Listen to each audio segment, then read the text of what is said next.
जय हिंद दोस्तों, एक बार फिर से आप सभी का शारदेय स्तर क्लासेस की ओर से हार्दिक स्वागत और अभिनंदन है। मैं हूं काली शंकर शारदेय। आज हम चर्चा करेंगे प्रैक्टिस सेट 5 AIBE की परीक्षा से संबंधित प्रैक्टिस सेट 5 पर हम लोग चर्चा कर रहे थे। कुछ टेक्निकल इश्यूज़ के कारण छोटा सा वीडियो बन पाया था। आज उससे आगे हम बढ़ेंगे। 28 प्रश्न तक हमने कवर कर लिया था। आज 29वां प्रश्न देखेंगे। निम्नलिखित में से कौन सा वाद दुराशय के सिद्धांत और सांविधिक अपराध से संबंधित है? 4 ऑप्शन दिए गए हैं आपके सामने। ऑप्शन को हम नहीं बोलेंगे, आप लोग वीडियो पॉज करके उसको देख सकते हैं। इसका उत्तर है ए, यानी कि आर बनाम प्रिंस। भारतीय दंड संहिता में न्यायालय कोर्ट ऑफ जस्टिस शब्द द्योतक होता है। उत्तर इसका सी ऑप्शन, यानी कि ऐसे न्यायाधीश का जिसे केवल न्यायिकतः कार्य करने हेतु विधि द्वारा अधिकृत किया गया है। 31वां प्रश्न है, भारतीय दंड संहिता 1860 में सदोष लाभ एवं सदोष हानि को परिभाषित किया गया है। उत्तर इसका बी ऑप्शन, यानी कि धारा 23 में। न्यायालय की आदेशिका का अनुपालन करते हुए सद्भावनापूर्वक किया गया कार्य भारतीय दंड संहिता की किस धारा के अंतर्गत सामान्य अपवादों के अंतर्गत आता है? उत्तर इसका सी ऑप्शन, यानी कि धारा 78। भारतीय दंड संहिता की निम्न धाराओं में से कौन सा प्रावधान मैकनाटन नियम पर आधारित है? उत्तर इसका बी, यानी कि धारा 84। निम्नलिखित में से कौन सा संयोजन सही सुमेलित है? 4 ऑप्शन दिए गए हैं, बताना है कौन सा सही सुमेलित है। उत्तर है इसका बी ऑप्शन, यानी कि वासुदेव बनाम पेप्सू धारा 86। भारतीय दंड संहिता की धारा 90 के अधीन सहमति स्वतंत्र सम्मति कही जाती है जब यह, ऑप्शन है आपके सामने। उत्तर है इसका ए, 12 वर्ष से अधिक आयु के शिशु द्वारा दी गई हो। 36वां प्रश्न है, धारा 105 के तृतीय भाग की भाषा भारतीय दंड संहिता के निम्न में से किस धारा के समान है? उत्तर इसका ए ऑप्शन, भारतीय दंड संहिता की धारा 39 के समान। दीवानी प्रक्रिया संहिता के अंतर्गत निम्नलिखित युग्मों में से कौन सा युग्म सही सुमेलित नहीं है? 4 ऑप्शन दिए गए हैं। उत्तर है इसका डी, यानी कि डी सुमेलित नहीं है, ए बी सी तीनों सुमेलित है। निम्नांकित में से किस रिट के मामले में प्रांग न्याय का सिद्धांत लागू नहीं होता है? उत्तर इसका डी, बंदी प्रत्यक्षीकरण। 39वां प्रश्न, जहां न्यायालय की अधिकारिता की स्थानीय सीमाएं अनिश्चित हैं, वहां वाद संस्थित करने का स्थान सिविल प्रक्रिया संहिता की किस धारा द्वारा निर्धारित होगा? उत्तर इसका बी ऑप्शन, यानी कि धारा 18 द्वारा। सिविल प्रक्रिया संहिता की धारा 21 के साथ संबंधित है। उत्तर है ए ऑप्शन, आर्थिक और क्षेत्रीय अधिकार क्षेत्र। रिसीवरों की नियुक्ति संपत्ति हेतु कब की जा सकेगी? उत्तर है डी, यानी कि विचारण न्यायालय को न्यायसंगत और सुविधापूर्ण प्रतीत होने पर डिक्री के पहले या पश्चात। 42वां प्रश्न है, सिविल प्रक्रिया संहिता के निम्नलिखित किस संशोधन के द्वारा संक्षिप्त विचारण को बहुत व्यापक बनाया गया है? उत्तर इसका सी, सिविल प्रक्रिया संहिता संशोधन अधिनियम 1976 द्वारा। अकिंचन मुकदमे का अर्थ क्या है? उत्तर इसका सी, जरूरतमंद व्यक्ति द्वारा मुकदमा। अगला प्रश्न है, वादी या प्रतिवादी की मृत्यु के कारण वाद का उपशमन नहीं होगा यदि, ऑप्शन है आपके सामने। सी उत्तर है इसका, वाद लाने का अधिकार बचा रहता है। अगला प्रश्न है, सिविल प्रक्रिया संहिता 1908 के अंतर्गत निम्न में से कौन सा व्यक्ति निष्पादन के लिए आवेदन नहीं कर सकता है? उत्तर है डी, निर्णीत ऋणी। कोई भी न्यायालय किसी वाद पत्र को लौटा सकता है यदि उपरोक्त में से कोई भी, मानी ए बी सी तीनों कोई भी हो सकता है। दंड प्रक्रिया संहिता की किस धारा में संज्ञेय अपराध की परिभाषा दी गई है? उत्तर इसका बी ऑप्शन, यानी कि धारा 2C। समन मामला से ऐसा मामला विपरीत है जो संबंधित है। उत्तर इसका बी ऑप्शन, 2 वर्ष तक के कारावास से दंडनीय अपराध से। आगे बढ़ते हैं। निम्नलिखित में से दंड प्रक्रिया संहिता 1973 की कौन सी धारा दंड विधि संशोधन अधिनियम 2013 के द्वारा अंतः स्थापित नहीं की गई है? उत्तर इसका डी, यानी कि धारा 55 का। दंड प्रक्रिया संहिता की किस धारा के अंतर्गत फरार व्यक्ति की संपत्ति की कुर्की का आदेश उद्घोषणा जारी किए जाने के पश्चात किसी भी समय दिया जा सकता है? उत्तर इसका ए ऑप्शन, यानी कि धारा 83। 51वां प्रश्न है, दंड प्रक्रिया संहिता की धारा 109 के अंतर्गत संदिग्ध व्यक्ति के अच्छे व्यवहार के लिए जमानत के रूप में बांड अधिकतम कितनी अवधि के लिए दिया जा सकता है? उत्तर इसका सी, यानी कि 1 वर्ष। निम्नलिखित में से कौन सा एक वाद प्रथम सूचना रिपोर्ट पर एक दिग्दर्शक वाद है? ऑप्शन है आपके सामने। उत्तर इसका ए ऑप्शन, यानी कि ललिता कुमारी बनाम उत्तर प्रदेश राज्य। एक ब्रिटिश नागरिक के द्वारा भारत में पंजीकृत विमान पर अपराध किया गया है। अपराधी के विरुद्ध दंड प्रक्रिया संहिता 1973 के किस उपबंध के अंतर्गत कार्यवाही की जा सकती है? उत्तर इसका ए ऑप्शन, यानी कि धारा 188। सीआरपीसी में पूर्व दोष सिद्ध को साबित करने से संबंधित कौन सा प्रावधान है? सी ऑप्शन उत्तर है धारा 298।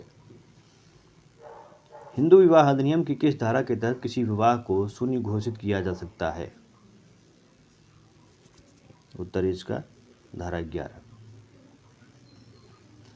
काजी अधिनियम 1980 की किस धारा के तहत नायब काजी की नियुक्ति किए जाने का प्रावधान किया गया है? उत्तर है बी ऑप्शन, यानी कि धारा 3। हिंदू विवाह अधिनियम निम्नलिखित में से किस पर लागू नहीं होता? उत्तर है डी, यानी कि ईसाइयों पर। कच्छी मेनन अधिनियम 1938 किस तारीख को प्रवृत्त हुआ? ऑप्शन दिए गए हैं आपके सामने। उत्तर इसका सी, यानी कि 1 नवंबर 1938 को। हिंदू संपत्ति बयान अधिनियम को किस वर्ष अधिनियमित किया गया? उत्तर है सी, यानी कि 1916 में। परक्राम में लिखित अधिनियम 1881 की किस धारा के तहत चेक को परिभाषित किया गया है? उत्तर है धारा 6। आगे बढ़ते हैं। सर्वोच्च न्यायालय द्वारा सूचना प्रौद्योगिकी अधिनियम 2000 की धारा 66 क को अभिखंडित करते हुए असंवैधानिक घोषित किया गया क्योंकि यह अनुच्छेद किसके उल्लंघन में थी? ऑप्शन से यहाँ पे। उत्तर है इसका बी, यानी कि अनुच्छेद 19(1) क के उल्लंघन में थी। अगला प्रश्न है, मुस्लिम महिला विवाह अधिकार संरक्षण अधिनियम 2019 के अंतर्गत पति जो अपनी पत्नी को तलाक की घोषणा करता है को कितने वर्ष का कारावास हो सकेगा? उत्तर है सी, यानी कि 3 वर्ष। परक्राम में लिखित अधिनियम की किस धारा के अंतर्गत विशेषतः है क्रॉस किया हुआ चेक का प्रावधान किया गया है? प्रश्न संख्या 63 है। उत्तर इसका बी, यानी कि धारा 124। हिंदू उत्तराधिकार अधिनियम 1956 के किस अध्याय में वसीयती उत्तराधिकार का वर्णन किया गया है? उत्तर है ए, यानी कि अध्याय 3। सूचना प्रौद्योगिकी अधिनियम 2000 की धारा 66 के अंतर्गत बेईमानी से शब्दों का वही अर्थ होगा जो भारतीय दंड संहिता की धारा में है। उत्तर है डी ऑप्शन, यानी कि धारा 24। मेहर या मुस्लिम स्त्री की अन्य संपत्ति का विवाह विच्छेद के समय उसको दिए जाने का प्रावधान किस अधिनियम के तहत किया गया है? उत्तर इसका सी ऑप्शन, यानी कि मुस्लिम स्त्री विवाह विच्छेद पर अधिकार संरक्षण अधिनियम 1986। गर्भस्थित अपत्य का अधिकार से संबंधित प्रावधान कहाँ उल्लिखित है? उत्तर है ए ऑप्शन, हिंदू उत्तराधिकार अधिनियम 1956। कच्छी मेमन अधिनियम 1938 कब अधिनियमित हुआ?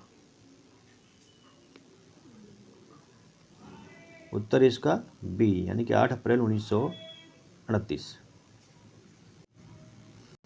अगला प्रश्न है, हिंदू दत्तक तथा भरण पोषण अधिनियम 1956 के अंतर्गत और अप्राप्तवय से वह व्यक्ति अभिप्रेत है जिसने,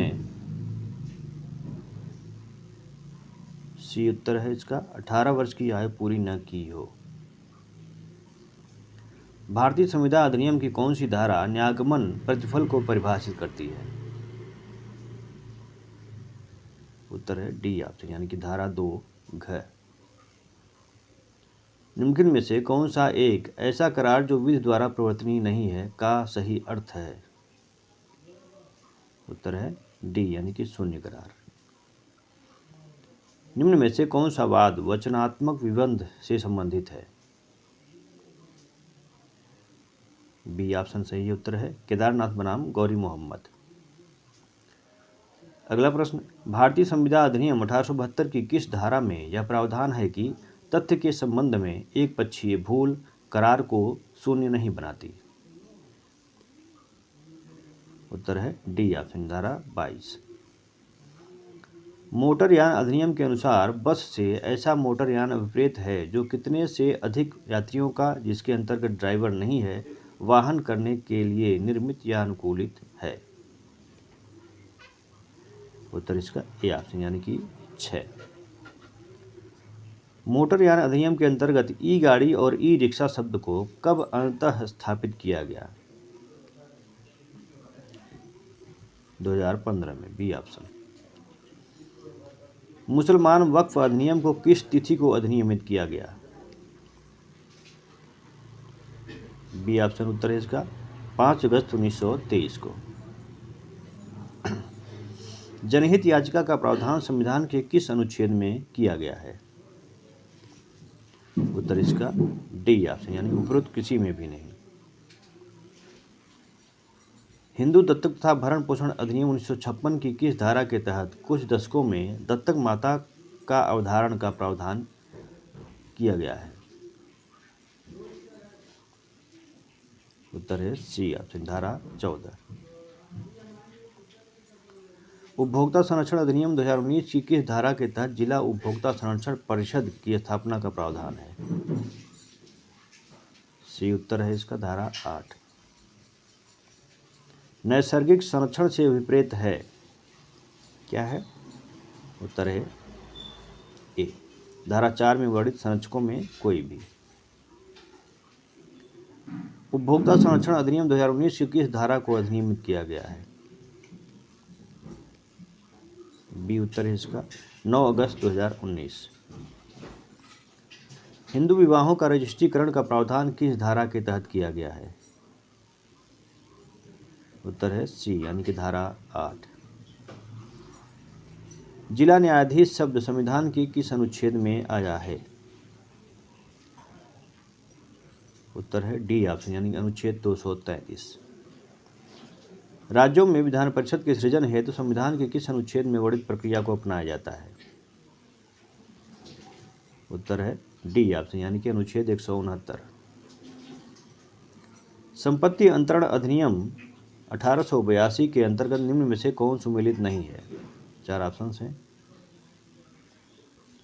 बी इसका उत्तर है भागिक पालन का सिद्धांत, धारा 53, बी यह सुमेलित नहीं है। बाकी ए, सी और डी सही सुमेलित है।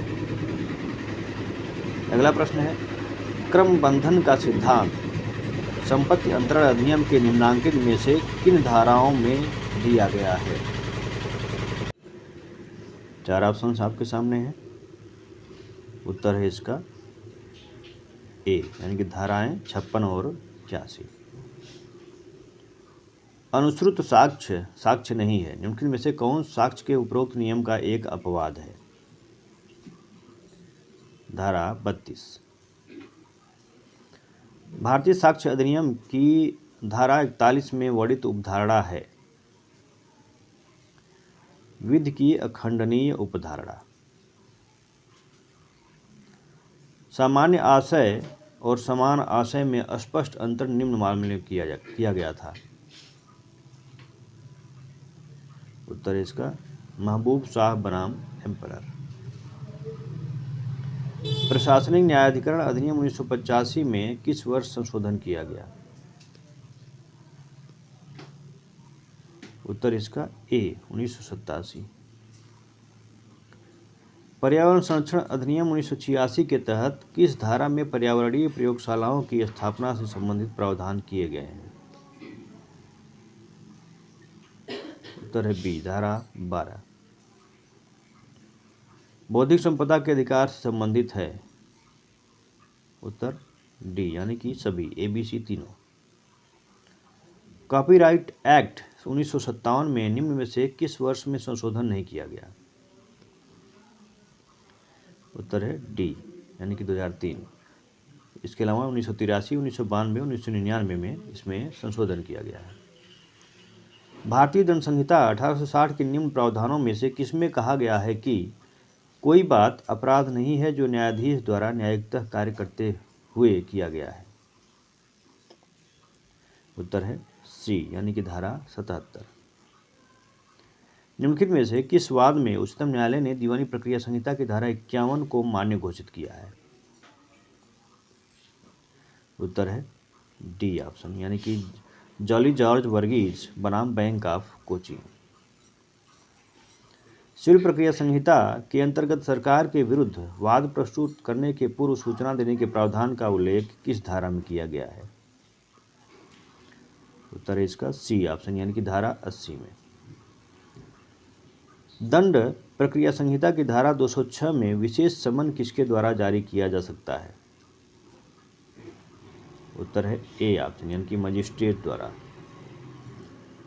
दंड प्रक्रिया संहिता की निम्न धाराओं में से किन में सत्र न्यायालय के समक्ष विचारण की प्रक्रिया का प्रावधान किया गया है? उत्तर इसका डी ऑप्शन, यानी कि 225 से 237।